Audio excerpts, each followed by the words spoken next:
I think one of the big issues facing the government, though, in South Africa and facing society is the challenge of youth unemployment. We've seen this as being a global issue that KPMG is actually working on with governments around the world. It's one of the sort of unseen issues. It's one of the areas where I think if you look across many countries now, particularly as we've got pressure of urbanisation, with more and more people being drawn into cities, what we're actually seeing is very large numbers of unemployed youths and people in their early 20s. In many countries it's now up to 50 or 60%. Indeed, recently when I was in Nairobi City is now estimating that over 67% of youth is unemployed.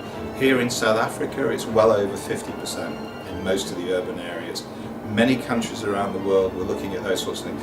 Even in Europe, we've got in Greece it's over 60% now, in Portugal, in Italy and Spain we're looking at youth unemployment over those numbers.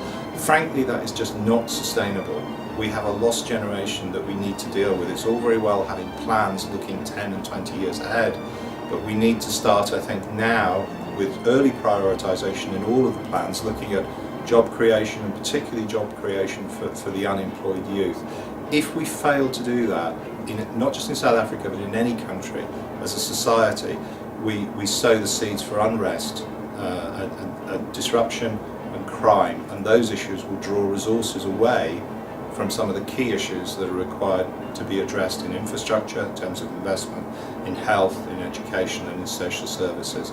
So I would urge all of you, both in your job but also in your communities, to actually think about the youth unemployment issue and think about what you could do to help.